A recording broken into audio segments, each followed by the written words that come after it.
way we've been taught to do business is breaking people. At least that's what author Becky Mollencamp says in her new book, Liberate Your Business. She talks about how while productivity has risen year after year, employee engagement, well-being, and job satisfaction have been declining for decades. This widening inequality gap isn't just economic, it's psychological. For entrepreneurs who care about social justice, then the question isn't, how do I make this work? It's more about, what is this costing and how do I not cause harm? Becky Mollencamp is a feminist business coach for service-based entrepreneurs who want to build human-first businesses that honor collective flourishing over profit at all costs growth. Now, her work didn't begin in coaching. She holds a master's degree in communications and for nearly 20 years worked in journalism. She then moved into freelance writing and editorial work before moving into content marketing and ultimately in the online marketing world, which is where I met Becky. She now supports her entrepreneur clients in redefining success outside of white supremacist, capitalist, patriarchal conditioning. So join me in this deep dive with the author of Liberate Your Business, Becky Mollencamp. Thanks for saying yes to doing this, because when I saw the title of your book, I had all kinds of emotions. I'm like, yes, liberate. And then I was like, wait, liberate. What are we talking about here? So who is this book written for, and why did you write this book? Who is this for? Well, I mean, I think like most things, my friend Faith Clark and business partner always says the medicine we give is usually the medicine that we need, right? And so, I mean, it's written for me and for former me and people who maybe are also where I have been on some path. But I also do hope it's meaningful and resonant with people who aren't just like me. Like, I hope it resonates with anyone who is an entrepreneur, small business owner, who cares a lot about making the world more equitable, making the world more humane. Especially, I think it feels even more, again, resonant in a time of AI. And as I feel like so many of us are feeling like we're really starting to feel like out of touch with humanity just as a whole, of like what it even means to be human anymore.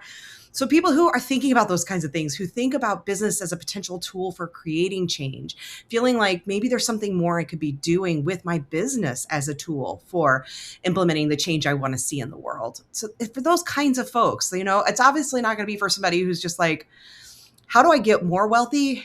How do I build up even more money? Give me my 1, 2, 3 step formula for making 7 figures. This isn't the book for you. You will not enjoy it. If, on the other hand, you're the kind of person who's like, those people, I can hardly be in a room with them anymore. It's exhausting. And I have burned myself out on those models in the past, but I don't know what's different. Like, how do I even begin to imagine business differently? That's the person that the book is for. So you open the book by saying business is broken. And you kind of hinted at that in what you just said, but let's unpack that a bit. What do you mean when you say business is broken? I think a business built inside of capitalism with that as the core model is fundamentally broken, because capitalism is about how do I take as much as I can from others to create wealth for myself. Now, many of us who exist inside of capitalism think, well, that's not how I feel. That's not what I'm trying to do.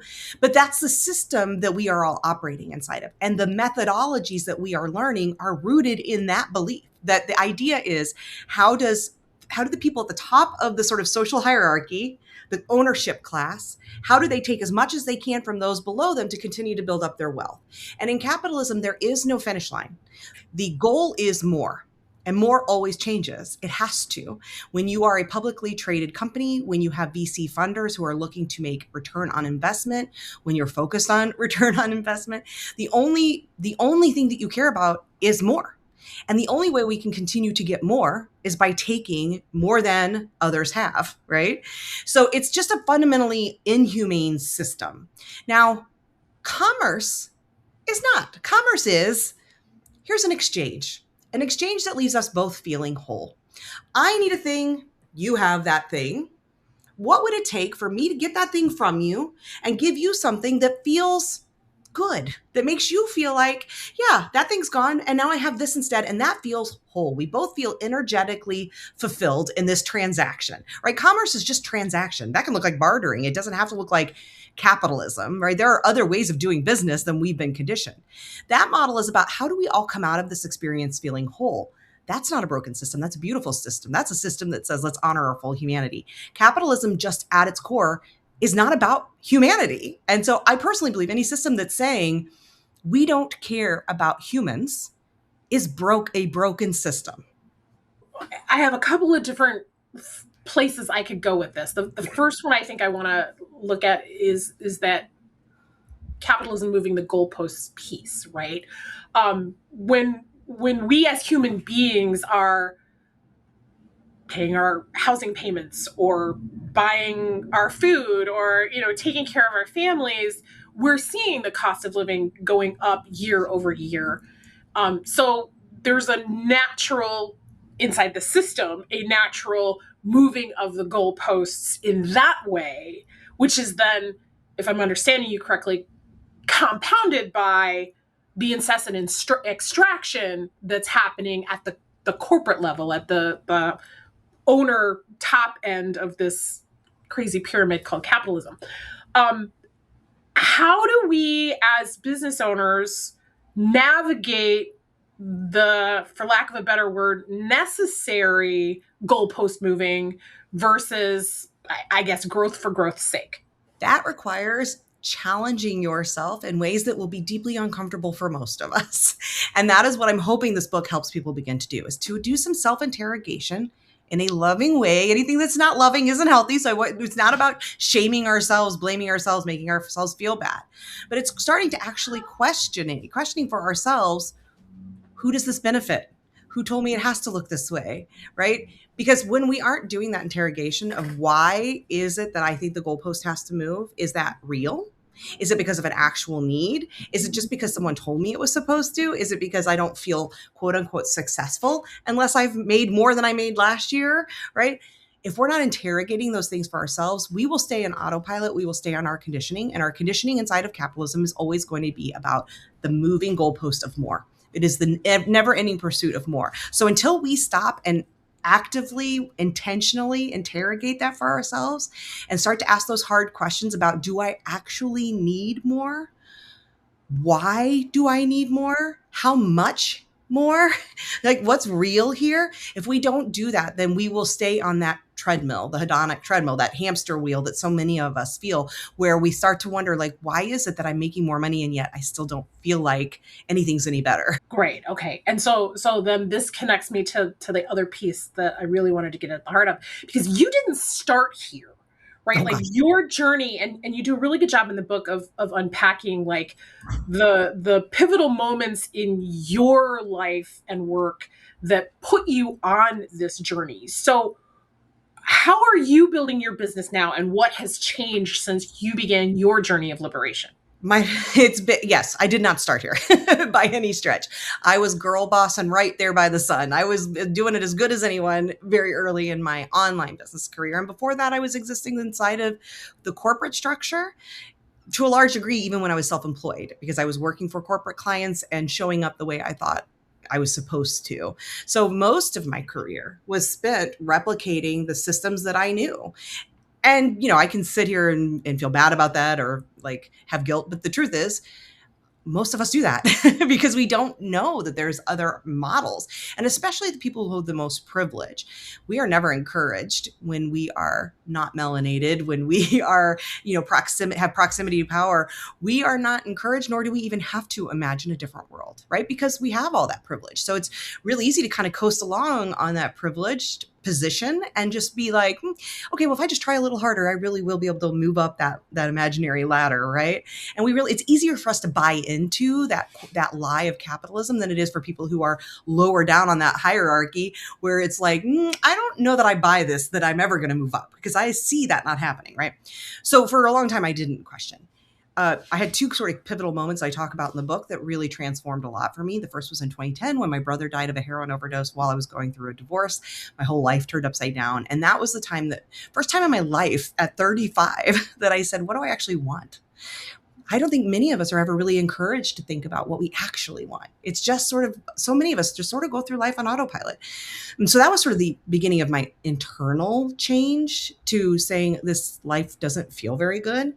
And then in 2014, living a half mile from where Michael Brown was murdered in Ferguson by a police officer, and seeing the vitriol, the anger, the pain of people out in the street not far from my house, and wondering how I could be sitting there saying, yeah, this is horrible, and yet not feeling like I needed to be on the street revolting, and why, and doing my own research into that and understanding, really finally truly understanding what privilege meant, and that being that example of mine and understanding the responsibility that comes with that, that started to change my relationship with work and business, because I recognized at that point, I started to really recognize, oh, all these systems also are showing up in how I and everyone work and run our businesses, even down to a solopreneur. It shows up here. And if I want to be part of change, I need to interrogate these beliefs in all the parts of my life, including work. Because I think so often, many of us who are more progressive minded will examine these things sort of on a personal level without really thinking about, how does this show up in the way I'm running my business or doing my work? Right. Like in the book, you said you used to call yourself a mindset coach. Can you tell us, like, what causes you to cringe now that were like the things that you used to tell your clients, right? Like, and when is it not really a mindset issue? This was something that you talked about in the book that I thought was like really a clarion call for people who, especially in the online marketing world, who have fallen into this hypnosis of thinking that there's something wrong with them or something like that. So I really like to get your I'm a recovering mindset coach like story on the record here, and like open people's eyes to what they might be missing. Yeah, and I mentioned in the book, one of my favorite quotes is from Rachel Cargle, who says, maybe you manifested it, maybe it's white privilege, right? It's this oversight that so many folks, because if you look at the predominant group of people sort of in that mindset manifestation, change your thoughts, change your life space, it is largely filled with white folks, and a lot of them women. So yes, women, we are an oppressed group. However, white women have this proximity to power that changes things dramatically as far as our oppression goes, right? We have such deep privilege from the color of our skin. And so when you look at a group of people who are sort of pushing forward a narrative and start to realize, oh, they all are people who look like me, and we all have a lot of privilege here, I wonder what that means, right? It's you do start to have to, like, eventually, once I started to confront all these things, I started to look at that and think, wait a minute, is it true that if you would just think better thoughts, if you would just really believe that you could get rich, or, all these things, is it really true that that's going to happen? That that's the thing that needs to change? Or might there be some systemic barriers that are very real that no amount of thinking is going to change? No amount of happy thoughts is going to change the historical legacy of redlining, the historical legacy of Jim Crow era laws, the historical legacy even of slavery hundreds of years later. These are very real systemic barriers, many of which still continue, right? There are still things that continue today that are very real barriers to actually creating the kind of change that often these privileged folks are saying just changing your mindset will resolve. It's just not true. Now, is there such a thing as personal responsibility? Is there something about what we can do internally to exist with the reality in which we are living? Yeah. There are things I can do. There are ways I can choose sometimes to show up and say, I can let this beat me today or I don't. I can decide today to take some action or not. I can consider what is within my agency and take those steps. But it's not enough to say to somebody, just think different. Stop being negative and everything will get better. That doesn't work when every day when you go into the world, you're facing constant microaggressions or blatant racism, blatant sexism, blatant ableism, right? It's not enough to tell me if I just think differently, I could get the right job. If people are just not going to hire somebody with disabilities, whether that's legal or not, whether that's right or not, if that is the reality, thoughts and prayers don't change it. Right. But I used to participate in it because I had this privilege that allowed me to believe. And this is what often happens. Well, it worked for me, so why wouldn't it work for you, right? And that's what's happening. It's just like repeating this idea that, well, if it works for me, then it should be universal. And if I can do it, anyone can do it. But that's that belief of the American dream that we're all taught that just isn't real. right? But it's what keeps the structure in place, because if enough people buy into it, then they don't start to fight the people who are sitting at the top, because there's a whole lot fewer of them than the rest of us. So they have to make us believe that we can join them there. If we just think right, if we just work hard enough, if we just do the right things. And if enough of us buy into that, then we don't unite and say, wait a minute, this system's not working for 99% of us. This needs to change. Yeah, for sure. So when we talk about earning money in a liberatory context, it's often couched as make what you need to live well, don't accumulate. I think you even said something kind of like that in the book. But how does that compare or compete with saving for retirement or intergenerational inheritance to break generational poverty cycles? What about providing for kids with disabilities that might not be able to fend for themselves in adulthood? Like, where is the line for living well? It's so funny. I just had this conversation on my podcast with my co-host Taina Brown for Messy Liberation. And we sort of started out feeling miles apart, and by the end realized we were really on the same page. We were talking about wealth and some of the things that I've seen, like people asking if Melinda Gates is an ethical billionaire because she gives so much away. And Jay-Z was recently talking about, hey, if I made if I had 999 million, would I be okay? What's this imaginary line? There is no number I can cite to say this is the point, the tipping point at which you're no longer acting ethically, or at the point where you're now officially hoarding or you have too much, because there is no number to know. In my bones, what feels right is that number has to come down to the threshold where everyone has at least their basic needs met. And in my mind, basic needs means you can go get help when you are sick without having to be bankrupt for that you can have an education without having to be bankrupt for that you have a place to live, you have food to eat, right? Like basic needs, everyone should at least have those met. And if that's not happening, that means the system is wrong and there are people who are hoarding more than they should. I don't know what number brings it down to there. But at an individual level, for trying to decide, I think it looks like having, again, those really hard conversations with yourself about what actually does it mean to have my needs met, my family's needs met. I think if you have a disabled child and you need to save for their future, that is having your needs met. That's not hoarding. That's making sure that your needs and their needs can be met. I think that if it looks like I need to make sure that I can retire and not have to work till I'm 80, we shouldn't even be living in a system that has people working to 80, right? And we don't have the social safety nets that we should have. But since they don't exist, then yes, you should be saving for that. Those are real needs. That's not just wants. Do I, however, need a Mercedes or 4? Do I need an 8-bedroom house for 3 people? Like, these are the kinds of things where we can start to ask, am I actually convincing myself some of these things are needs or are they desires? And is it okay to have some of your desires met? Absolutely. But I think if you are saying to yourself, and this is a story I hear a lot, most especially from privileged people, if I had a lot of money, if I were a millionaire, if I were a billionaire, I wish I could be, because then I would give away so much money. I would do all this good in the world. But then you look at what they're actually doing with what they have now.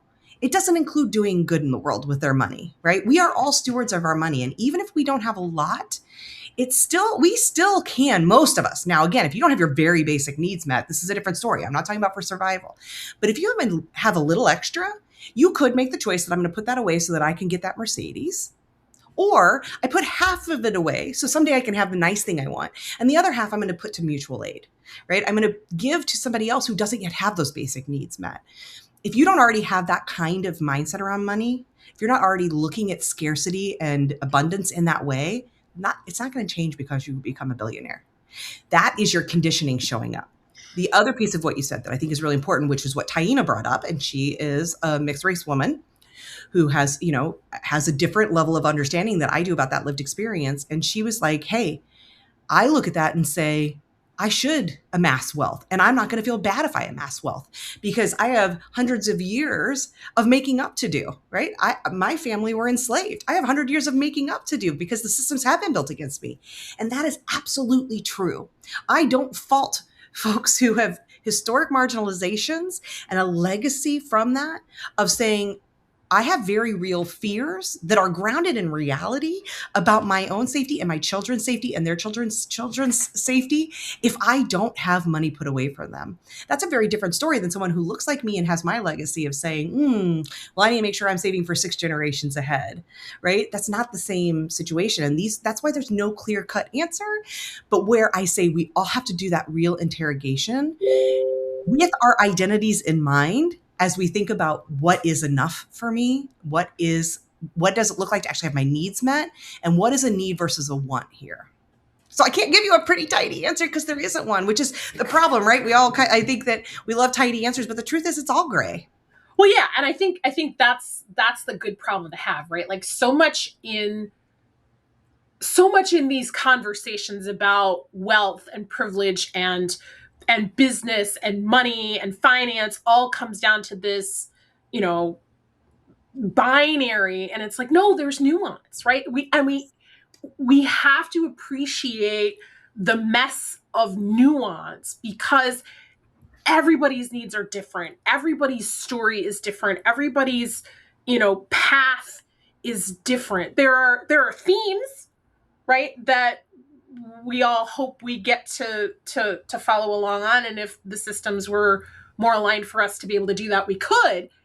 But we're still all different, right? Like all different shapes, sizes, colors, ethnic origins, etc. And ability, yeah. Right. And we have to honor the nuance. We have to honor and celebrate the difference, and not just look for equality in that everybody gets the same, but look for equity in maybe because of this background, you need a little bit more in this area, but a little less in this other area that we can then apply over there, right? Like that image that I've seen of like the fence and the 3 different people and the 3 boxes, and does everybody get 1 box, or do we give the smaller person 2 boxes so they can see over the fence, right? Like that to me is this sense of equity that really allows everyone to participate fully and have that depth of joy in having their needs and their wants met. Can I give a really quick story, if that's okay? Because it's something else we talked about in that podcast that relates to this, which is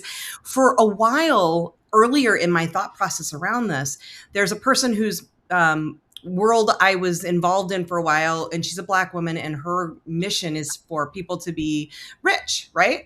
And I loved her message. I love her. I was in that space. And eventually I started to think, wait a minute, this is just sort of pinkwashing, or in this case, maybe blackwashing capitalism, right? Like saying, let's change who's at the top of that pyramid, but let's keep the pyramid. And my whole thing is, let's get rid of the pyramid. Let's flatten that out. That's not, we don't want to play their game. We want an entirely new game. For a long time, that was my thought process. And what I've come to realize is, my problem isn't with her being a millionaire or trying to get other women of color to be millionaires. They should be. Again, it's understanding that the problem was me being in that space. The problem was me allowing that to become and not just me, other women who look like me, allowing that to become a permission structure for me to think about, how do I get as wealthy as possible? Right? Oh, it's about women getting wealthy. Well, no, it's really, I think, specifically about women who have been historically marginalized in ways that I have never experienced and will never experience, amassing more wealth as they should to make up these 200 or however many years of being behind. Like you said, it's giving them these extra boxes that I don't need. And would I like millions? Sure. But I have all sorts of advantages that are already letting me see over the fence that I don't need to amass that wealth to be able to see over the fence, if that makes sense. And so I really have changed my thinking on that, in that, yes, those spaces should exist. The problem isn't the space. The problem is the permission structure. It often gives people with privilege to then think, well, then I should also get that. And it's not, without having to examine their own privilege. Does that make sense? It does. And I'm glad you brought this up, because my very next question was going to be about this particular story, because I am familiar with this community and had an interesting experience there too. But I walked away with the sense very much that you did originally of, we're just moving a different person to the top of the pyramid. Is it possible to call out oppressive systems in spaces led by women or people of color without being accused of being anti-feminist or racist, Or is that even our job when we have been invited into that community, right? Like, so I am a mixed race person of color. When you're invited into a community like that where you're supposed to be welcome or part of the belonging, right? Like, this isn't an outsider foisting their message, I don't believe. So it's like, where is our lane to stay in, and are we even supposed to stay in the lane? I have grappled with this, Lisa, and so I know where you're coming from. I would say for me, I don't believe it is my lane to comment on that space and her, Jay-Z and his wealth, and Beyonce and their wealth, even as billionaires. I think my lane is to comment on people with whom I have shared identity. So I will talk about Taylor Swift till I'm blue in the face because I share that identity and I can speak to that because she's actually been less oppressed than I have, right? That is a space that I can speak to.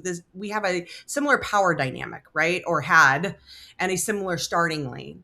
I don't think it's my place because it feels like, with comedians, the idea of punching down, Sure. I'm not going to punch down.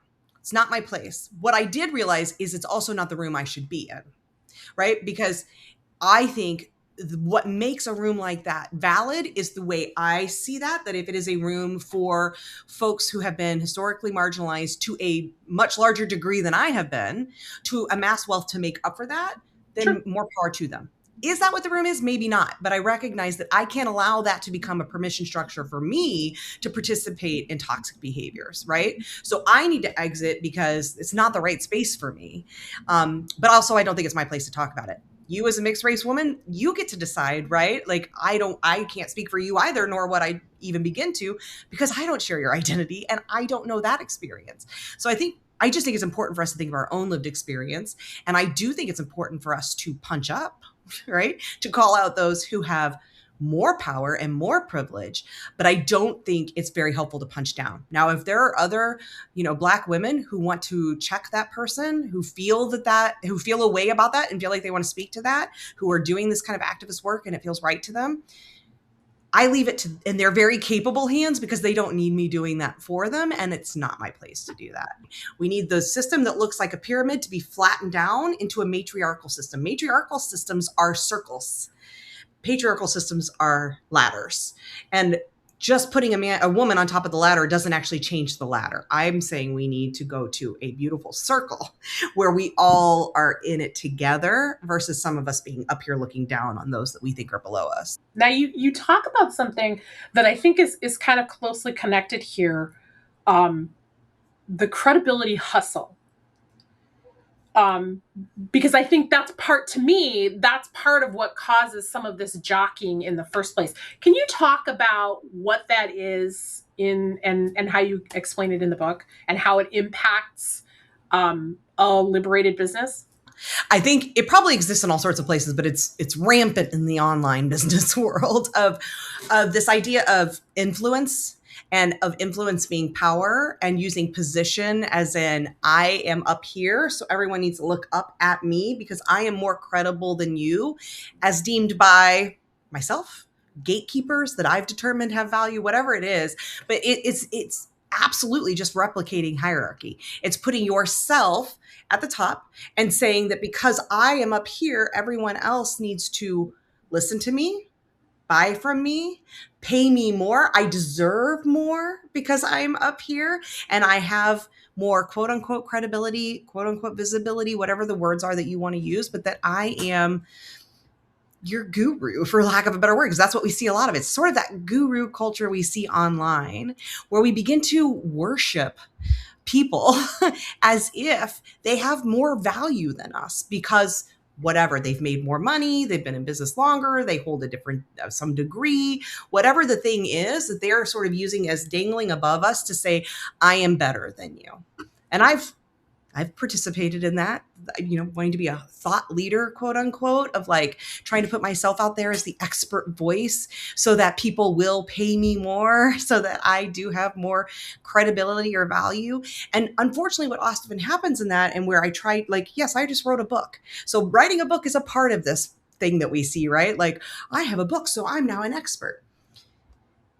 There are ways to do all of these things that are not participating in the system. Writing a book isn't inherently bad. Writing quote unquote thought leadership things. It's not inherently bad. Wanting to, having people listen to you because you make a recommendation or something, that none of that's inherently bad. It's when we do it in ways that then begin to say, I have more value. And when we aren't recognizing our lineage in that process, when we show up and act as if I'm credible because I've had these most original thoughts. I'm the only person who's ever thought this. I came up with this all on my own, right? So now you need to pay me for my proprietary information. And here's my little TM at the end of it and my 1, 2, 3 step I came up with. So now you have to pay for that. I wrote a book, but I cite throughout the people who have informed my thoughts, where this information comes from. I'm not trying to pretend that I came up with these ideas alone because that's absurd. But if I really wanted to play the credibility game, that's what I would probably do. And then I put a little TM after Liberate Your Business. And then I would turn it into a course and a model. And then I would white label it and package it and sell it and, try to make millions off of it. I'm just not playing that game anymore. Well, and I think too, as someone who has been in the online world for over 30 years, there was a very hard push early on for folks to not cite their sources, right? To establish their authority by standing on however they innovated somebody else's ideas. And when I came into this world, I was like, I grew up, you cite your sources. Like when you write a paper, you cite your source. What do you mean? And I saw so much of that. Well, people know you get it from somewhere else because there is nothing new under the sun. And I'm like, that feels very dismissive and exploitative, right? To just say, well, of course you got it from somewhere else, but we're here for you, so we're just going to trust you. It's like, okay, you're allowing a lot of stuff to go unsaid or get lost in translation if you make that your baseline assumption. Instead of saying, well, I got this information from this person over here. Oh, this person over here who may not be so credible because of all these other things.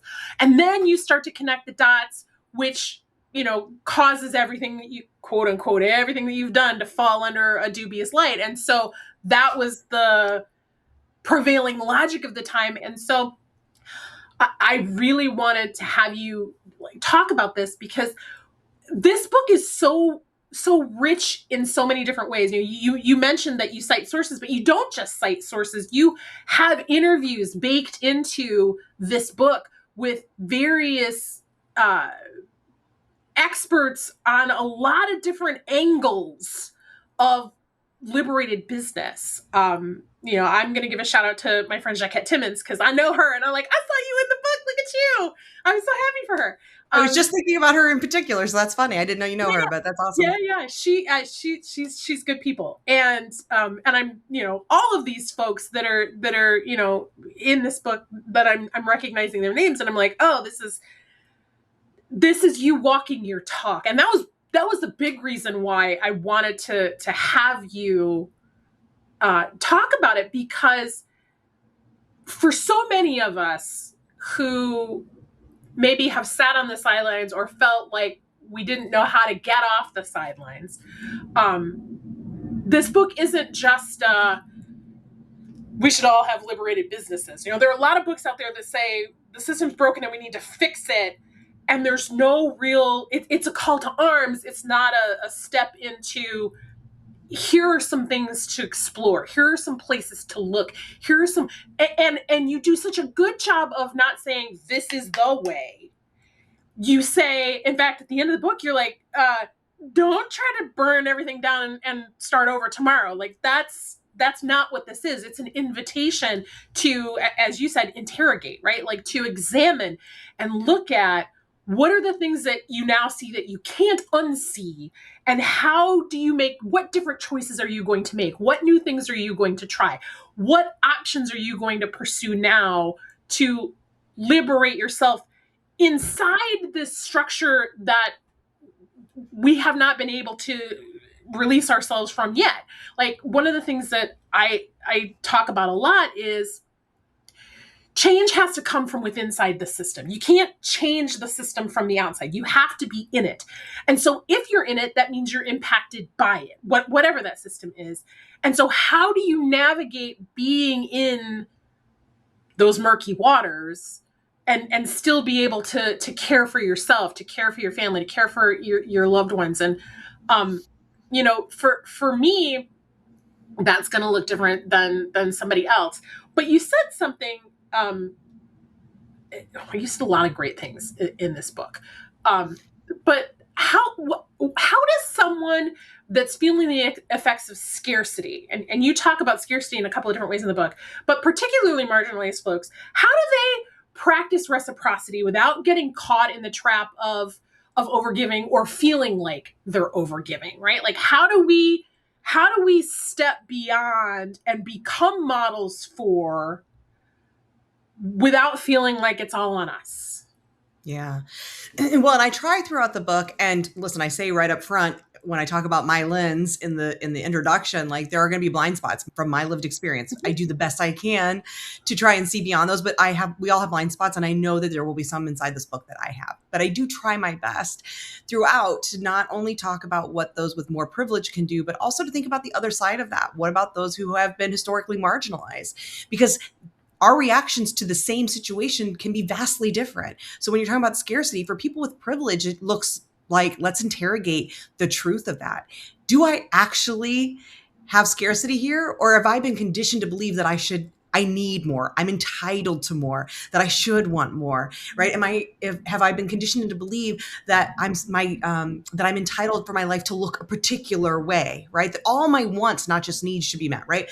That's a different experience than for somebody who's been historically marginalized, where the challenge might not be to think smaller, but to allow themselves to dream bigger, right? Because they've never been conditioned to believe that there could be a better world, that they might be allowed to have more. And I don't just mean money, also time, joy, rest, pleasure, all of these things. These are all resources. And for those who've been most marginalized, they have been robbed of resources stolen from them. And so the conditioning over time and the hereditary inherited belief becomes, I'm not allowed those things, right? So I just show up in a way that sort of operates, my automatic operation is from this place of, well, I'm not allowed more. Even if I don't intellectually think that, it may be in my bones that I'm not allowed more.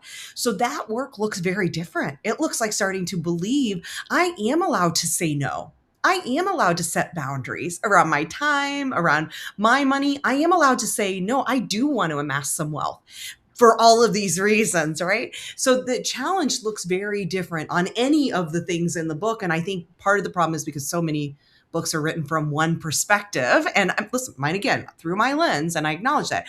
But too often we're not even trying to see beyond that lens. And then we're prescriptively saying, this is the way it should look.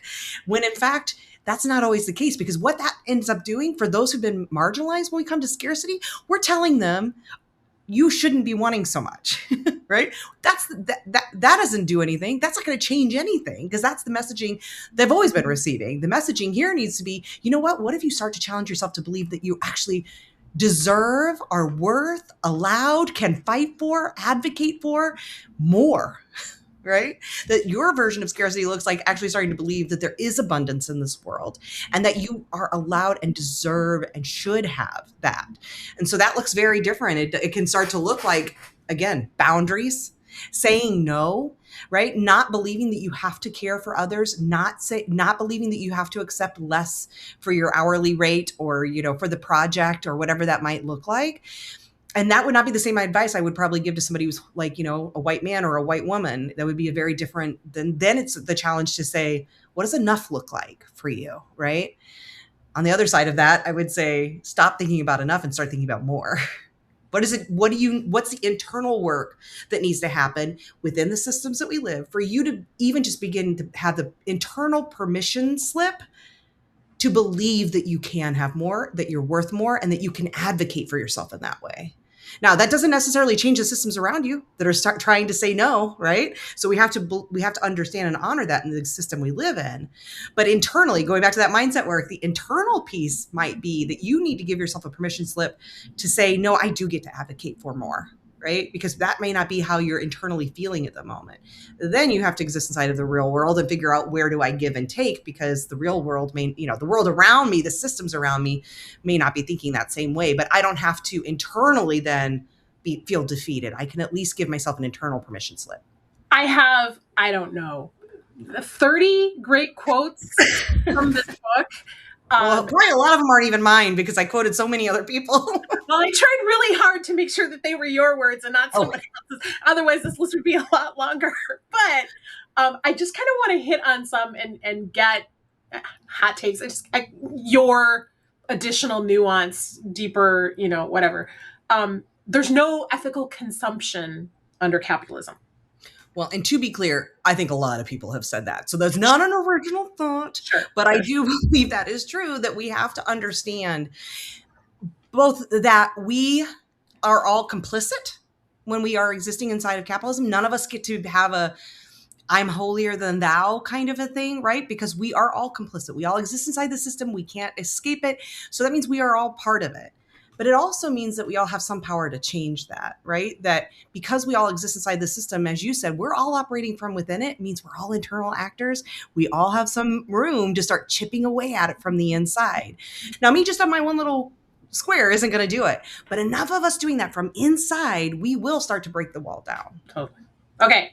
Shame is how the system lives inside the body. I thought this was I was reading it digitally, but I was like, I wanted to circle that 100,000 times.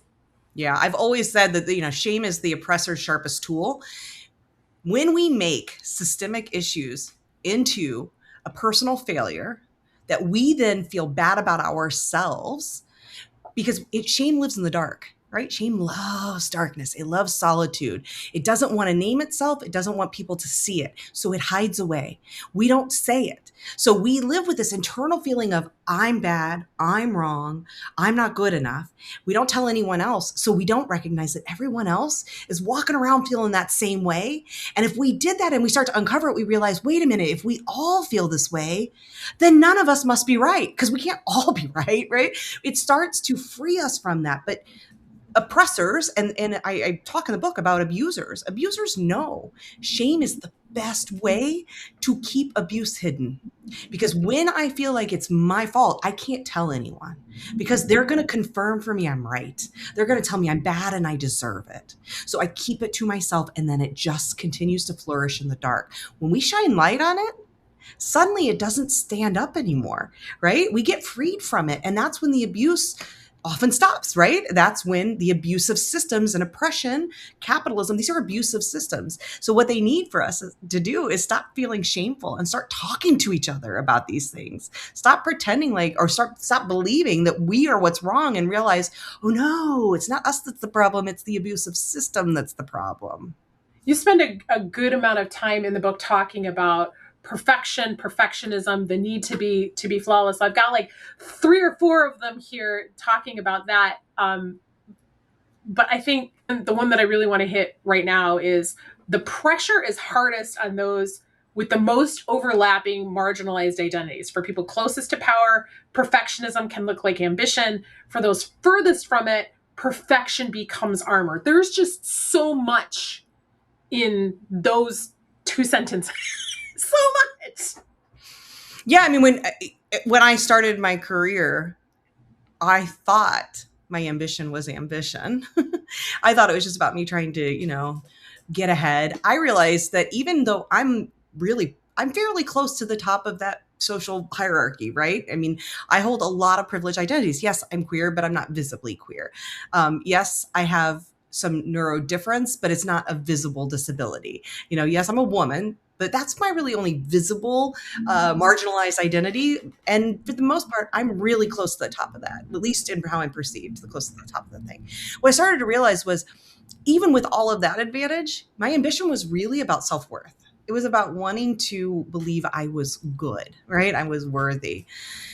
But it was never about am I going to be okay? Am I going to be safe? Right? It was more about, I just want people to tell me I'm good and they like me, and that basically I'm worthy of being at the top of the pyramid. Right? And that's what my privilege allowed me, was to be ambitious in that way. And my thought was, if I can just be a little better, if I can just do it a little, more perfectly, if I show up just the right way, then I'll be welcomed up there and then I'll feel worthy. But for somebody who has multiple, especially visible marginalizations, that calculus is incredibly different. Showing up perfectly isn't about like, can I just get to that next rung? Can I finally be welcomed into the club? It's, can I stay alive? Right? Can I not today have to be verbally or physically assaulted? Can I make sure that I'm able to hold a job so I can feed my family? Like, these are very different experiences of what perfectionism looks like in practice and in the reality of our lives. And so it's easy for a lot of, again, going back to some of these mindset gurus and other people, to act like you should just work a little harder, or, be a little more professional, or whatever these messages we get that start to feed into that perfectionism. It's easier for them to spout those things, because for them, it does just look like, well, it's just about getting ahead. It's just about ambition or whatever, without realizing that what that's doing to folks with all these other identities is creating even more barriers that they have, or thresholds they have to cross, just to be safe, just to stay alive.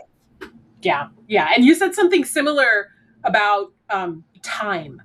Time was never meant to be neutral, right? Let me look. Time was never meant to be neutral. It was invented to discipline bodies and extract labor. The more marginalized your identity, the more hours the system steals.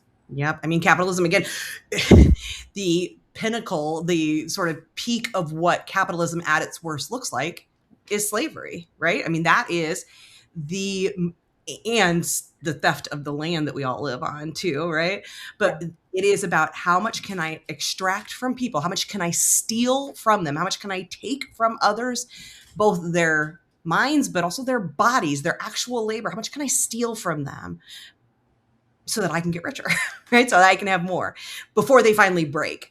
And in some cases, that at its worst, that looks like literally until they die, and then I just replace them. Or now it's until they sort of burn out, which is what the workforce is doing to people left and right. And then they just are like basically trading them in for a younger model. Like, that's sort of what we now see. And the more marginalized you are, the farther down you are, the farther you are on that starting line, the more distance you're having to make up, the more you have to sacrifice time to just stay alive, let alone get ahead, right? If you look at care work in America, it is performed largely by women of color. And it's deeply undervalued financially. These women are expected to work ridiculous hours and then made to believe they should be sacrificing all that time and health and everything else because it's good work. They're doing a good job, and that should be the reward in itself, right? And that's not an accident that happens. These are the vestiges of this history that we have, and how it still shows up inside of capitalism, that the people who work the hardest are making the least. So what do you say to those women who would love to break out of that and may not see a clear path out? I'm thinking in particular, the nurse who's working a 12-hour shift, because every nurse works a 12-hour shift. And, they're a person of color and they're working twice as hard to, and maybe they're going to school. Like, there's already a lot of competing demands on their resources. Sure. Yeah. I'd love to rest. When? Like, what do you say to those people? I say, I am sorry that these are the systems that we've built. I hate the legacy that we have created here, that people who look like me have created. So, like, first, I'm just sorry. I hate that this is the system that we're operating inside of, and that none of us individually have the agency to change that. I wish it were different. It's not. I don't think in my lifetime I'm going to see the kind of change I would like to see to these systems. I just wish that were true, but I don't think it is. So, like, I'm not going to try and blow smoke up anyone's behind and be like, oh yeah, well, just tell your worker, your employer, like, I got to work less because I need to sleep more. I wish that were true. I do think there are certain things within a person's agency. Sometimes it looks like building more community for yourself. We have gotten so far away from community in America. People don't have anyone to ask for help. Yeah. And sometimes even people who do have been so deeply conditioned into believing they shouldn't ask for help that it's a sign of weakness, it's bad, it's selfish, whatever, that they don't. And again, the more marginalized identities you hold, more often you've been made to believe that because, again, we want those people to work harder. So we start to create these stories that, marginalized folks are stronger and they're resilient and all this stuff that sort of feeds into that narrative that then makes those people feel like if I act outside of that, then I'm somehow now saying I'm weak. And that's simply not the case. So we need to build more communities for ourselves, and we need to be willing to ask for more help. Those are things that are within our power to control, right? So maybe it does look like I think collectively about childcare so that every day of the week, one of these moms gets a night to rest, right? Maybe that's something we can think about and that we can actually do ourselves. So that's at the individual level. The truth is, real change is going to require more than one nurse saying, I'm tired and I need more sleep. It would have already happened if that were the case. Right. We have to think collectively, and that looks like collective action. And I do feel like the system is reaching an inflection point that we haven't seen in a while. An inflection point that I think is probably going to be similar, thanks to AI especially, and the theft of jobs that this is creating. And again, it's hitting marginalized identities first. I think we're going to soon see an uprising in collective action, similar, like the likes of which we haven't seen since the Industrial Revolution. Like, I really do feel that coming because that's what it's going to take. It's going to take the 330 million of us who are not the 1,100 billionaires in this country. There's only 1,100 of them. Okay. There's 330 million of us.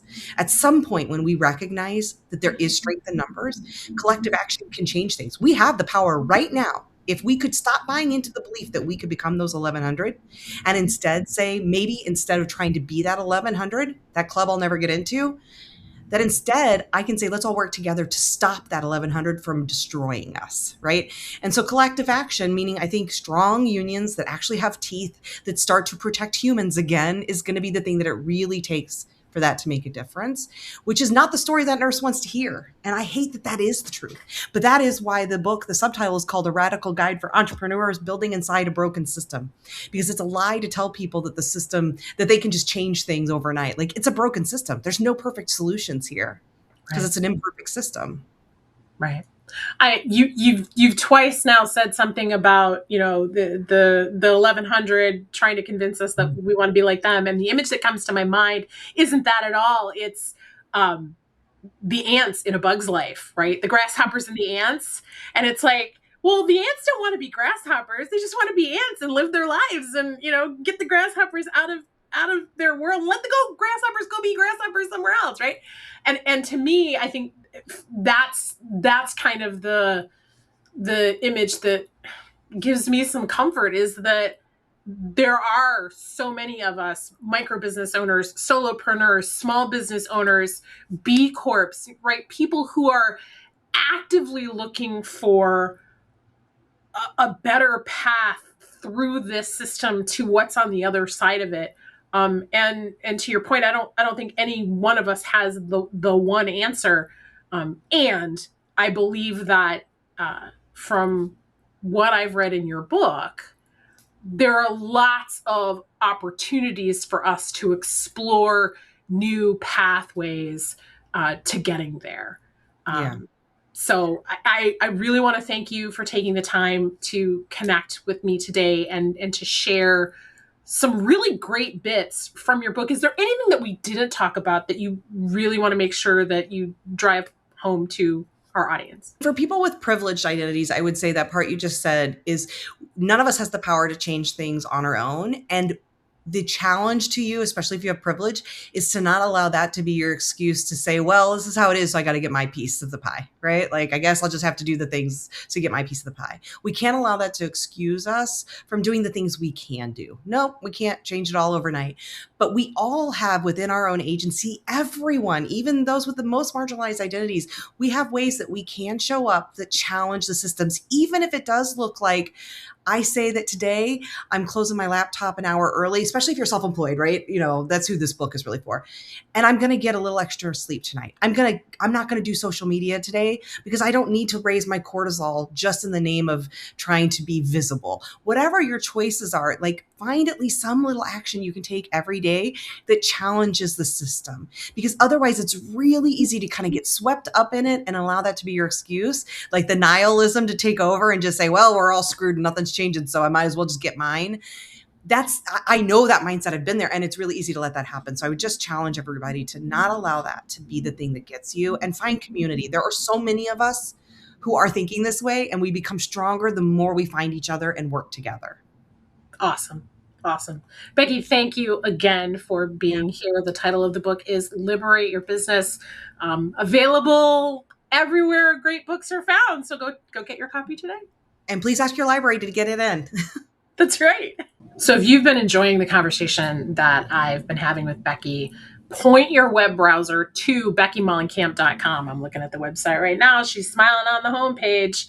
Get yourself a copy of her book. You can also find the book online at the usual suspects.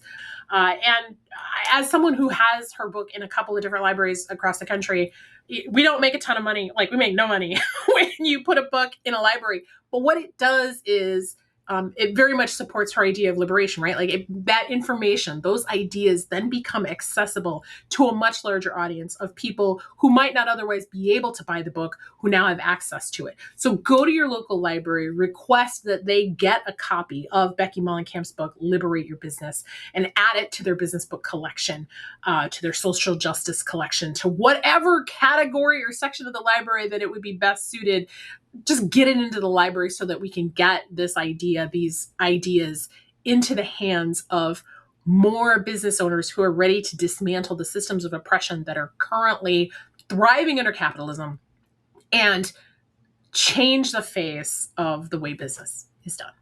If you've been following along in my emails, then you know that creative freedom, the face of creative freedom, is changing. What that looks like yet, I'm not entirely sure, but I know that the show as we have known it is going to be no more. It's going to be something different. And in the meantime, I'm going to be bringing you interviews like this one with Becky to give you a glimpse of some of the conversations that I've been having behind the scenes as I'm making decisions about what I'm going to be doing differently in my life and my work going forward. So if you like conversations like this one, you'll want to stick around, stay subscribed, because we'll have more of these kinds of things coming up in the future.